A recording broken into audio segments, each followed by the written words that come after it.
Beneath the forgotten ridges of Appalachia, there lies a family whose story is spoken only in whispers. Their bloodline twists like a river with no end, looping back upon itself until brother became father and son became husband. It is a family so entangled that even the children, when asked, could not name their fathers with certainty. In one cabin, at the edge of a hollow, lived a mother who bore children not from strangers, not from neighbors, but from the very sons she had raised. 2 sons, 1 mother, and the line that followed was unlike anything the outside world could comprehend. To stumble upon their history is to feel the weight of something unnatural, as if the earth itself rejects the story. Those who lived nearby didn't speak of it openly. They saw the faces, they heard the laughter that didn't sound quite right, and they avoided the old path that led to the cabin where this clan carried on. Behind the wooden boards of that home, blood was shared in ways forbidden, creating generations marked not only by deformity and hardship, but by an eerie sameness, voices echoing too close, eyes that mirrored each other almost perfectly, and a silence about the past that hung over them like a curse. The horror of this family does not rest in a single act. It is in the pattern, the repeated merging of mother and son, of siblings who were also cousins, of fathers whose names blurred until they disappeared. When outsiders pieced together the fragments, they uncovered something both simple and terrifying, a family tree that was not a tree at all, but a closed circle. The mother who bore sons also bore grandchildren by them, and as the decades passed, the circle only tightened until every child born carried within them the shadow of the same name, the same blood, the same secret. This is not the story of one mistake, nor of desperation born from isolation alone. This is the story of how tradition, silence, and secrecy can birth a nightmare, a clan so bound by its own blood that it became both womb and tomb for its descendants. And as we peel back the silence surrounding them, you will begin to understand why some histories were never meant to be told. The family began in obscurity, like so many others who settled in the mountains. Poverty bound them tightly, cut off from roads, schools, and churches. In that loneliness, the ordinary laws of kinship began to bend. At first, it may have been whispers of a father too close to his daughter, or a brother who crossed a line that should never be crossed, but the silence of the hills swallowed it whole, and no one came to intervene. One sin became two became a pattern, and soon there was no dividing line between where family ended and forbidden blood began. The mother at the heart of this story was remembered by those nearby as both stern and secretive. Her cabin stood like a fortress, weathered and dark, with its door closed to strangers. Yet inside, her 2 sons grew not just as children, but as men who would come to fulfill a role most sons never would. In time, the mother bore children by them, her sons by birth, and her husbands by blood. Neighbors suspected but dared not speak. When a woman birthed children with no man to claim them, the community looked away, preferring rumor to confrontation, and in that silence her household continued as if the outside world did not exist. Children born of this bond carried a heaviness in their bodies and their faces. Some bore the signs of what repeated unions of close kin can bring: eyes too close together, jaws that didn't quite align, minds that developed differently. Others appeared almost normal, though their voices sometimes carried a flatness, their expressions a strangeness that unsettled even the kindest visitor. The truth was written not just in their features, but in their family tree, which forked and circled until it collapsed in on itself. This was no accident, no single dark chapter. It became their way of life. The sons were not only brothers, they were fathers to the same children and husbands to the same woman. Their offspring grew up with no clear answer when asked who begot them, because the truth was both son and brother, both father and uncle. To call it confusion is too simple. It was a maze of bloodlines, designed not by choice, but by the suffocating isolation of a family that locked itself away from the wider world. And yet, as haunting as this was, it continued, year after year, child after child, until the outside world could no longer pretend it didn't exist. When the outside world finally began to take notice, it wasn't through the pages of official records or the words of preachers. It was through sightings, brief and unsettling, of children who did not seem like others. A passerby would recall a boy who spoke with an unusual slur, a girl who laughed without reason, or a cluster of siblings whose faces looked so strikingly alike they might have been the same child copied again and again. Rumors spread like smoke in the wind. Talk of deformity, of madness, of bloodlines that ran in a circle with no end. The cabin where the family lived became a place locals avoided. Hunters passing through the woods would tell of hearing voices chanting in monotone, as if the children all spoke at once. Others swore they had seen figures watching from the windows, pale faces pressed against the glass, their expressions blank, unblinking. In truth, these children were not monsters, but they were the product of a lineage that carried within it the weight of too much sameness. The genetic toll of brothers fathering their mothers' children revealed itself in ways both subtle and grotesque. For the children, their world was painfully small. They were taught to fear outsiders, to stay near the home, and to rely only on family. But family was the very source of their suffering. A girl might discover that the boy she called her brother was also her half-nephew. A boy might realize that his mother was also his grandmother. These were not secrets, whispered in shame. They were facts of life, accepted in the same way that the sun rose over the ridge each morning. But acceptance did not erase the strangeness that clung to them like a shadow. Over time, this family became both feared and pitied. Feared because the sight of them unsettled even the hardest men in town.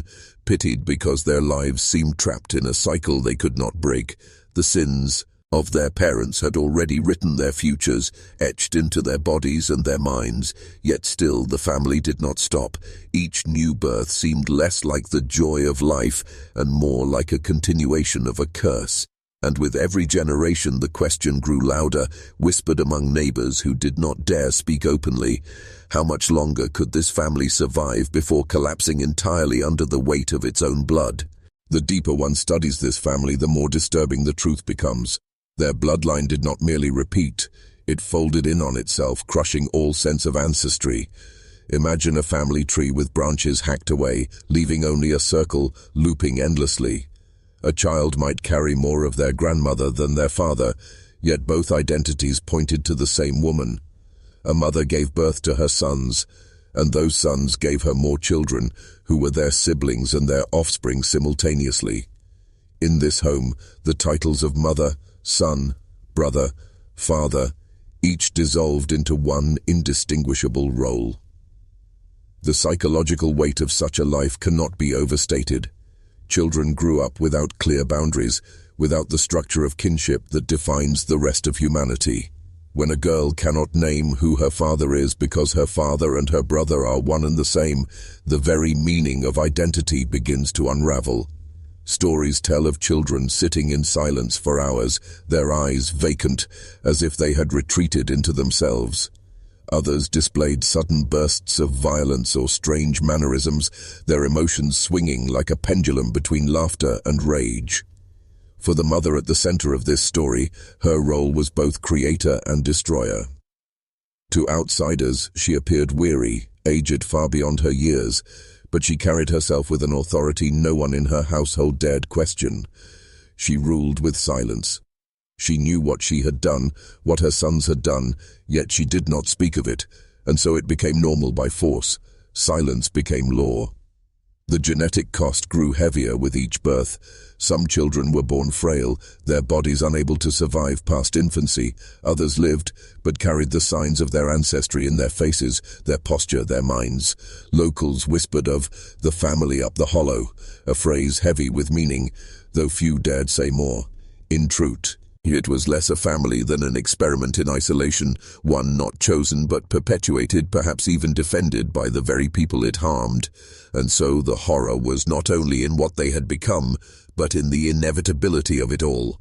With no new blood to enter, no way to escape the circle, their fate was sealed long before the world ever learned their name. By the time word of this family reached beyond the hollow, the story had already grown into legend. Journalists, photographers, and researchers who stumbled upon them described an atmosphere that was almost unbearable.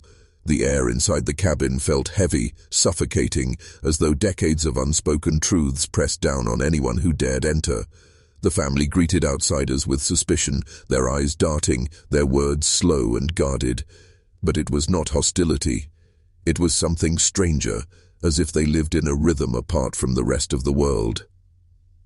Children stood clustered together, their faces bearing the unmistakable signs of their heritage. Some had jaws that never quite set right, eyes misaligned, or voices caught in a strange monotone.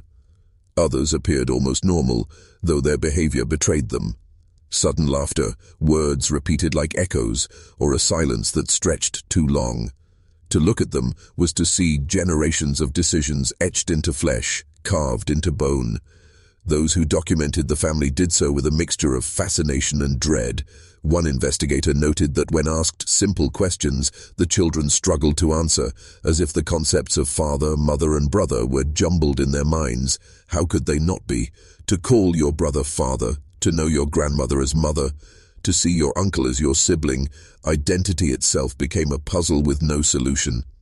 And yet, amidst the strangeness, there was an undeniable humanity.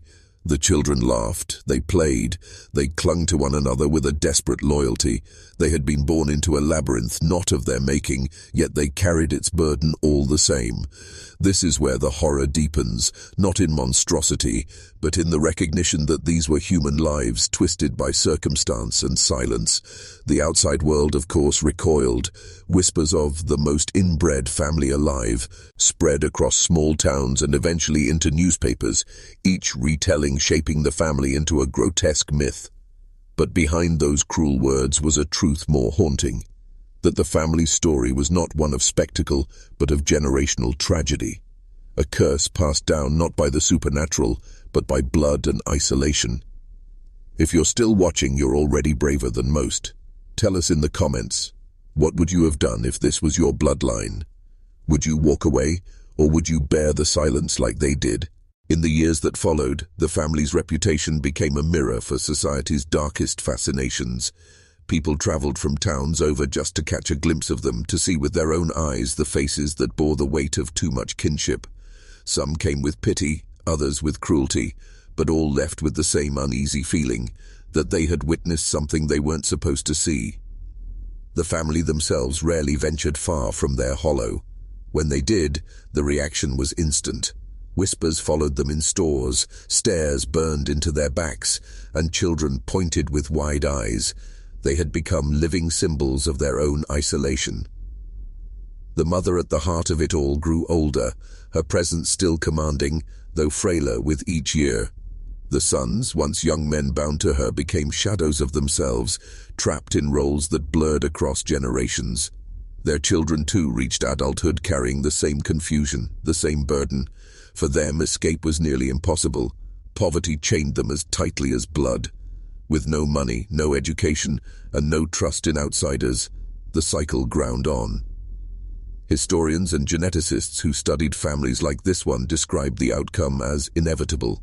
Without new blood, each generation carries the flaws of the last, amplified, magnified, until survival itself becomes uncertain. In this way, the family's very existence was a slow form of erasure, their bodies, their minds, their future, all dissolving in the silence of the hills. And yet, one cannot help but wonder, was it truly choice, or was it desperation disguised as tradition? Did the mother believe she was preserving something by keeping her sons close? Or had she resigned herself to a world where no man came for her, and so she turned inward toward her own blood? These are questions no one living can answer. The cabin has long since fallen quiet, its wood rotting into the earth, its roof caved under time, but the echoes remain. Even now, descendants still live, scattered, some carrying whispers of the old ways in their blood. Their story is not spoken openly, but in hushed tones, as if saying it aloud might awaken something best left buried. For them, the past is not gone. It lingers in their faces, in their names, in the strange silence that clings to their family. To speak of this family is to confront the part of human history that we are taught to look away from. We are raised to believe that family is a place of safety, of comfort, of blood that protects. But here blood was not a shield, it was a chain. The mother, who should have been a guardian, became the axis of a cycle that bound her sons to her and their children to one another in ways that defied every boundary of kinship. In the broader story of America, theirs is not an isolated tale. Across forgotten valleys and hollowed-out towns, there are families whose trees grow inward instead of outward, their branches curling back upon themselves. Isolation does not just starve the body, it starves the bloodline too. And when silence falls heavy over a home, secrets grow unchecked, turning into legacies that cannot be undone. This family was not cursed by myth or haunted by ghosts. They were undone by something far simpler and far more terrible, the refusal or inability to step outside the circle. The true horror lies not in their deformities, nor in the cruel headlines that labeled them. It lies in the recognition that what happened to them could happen anywhere. Isolation festers long enough. Strip away community, strip away law, strip away the watchful eyes of a world beyond, and the lines that separate kinship from transgression blur until they vanish. That is why their story lingers. It is not just about them, but about what humanity is capable of when left in the dark too long. As their tale comes to a close, the silence they lived in still clings to the memory of their hollow. The cabin may be gone, its boards reclaimed by moss and time, but the land remembers. And for those who stumble upon its story, there is a weight, a sense of having opened a door that should have stayed shut. 2 sons, 1 mother, a bloodline wound so tightly it strangled itself. This is the legacy they left behind. A warning, written not in words but in flesh and bone. Some histories were never meant to be unearthed, and yet, once seen, they cannot be forgotten.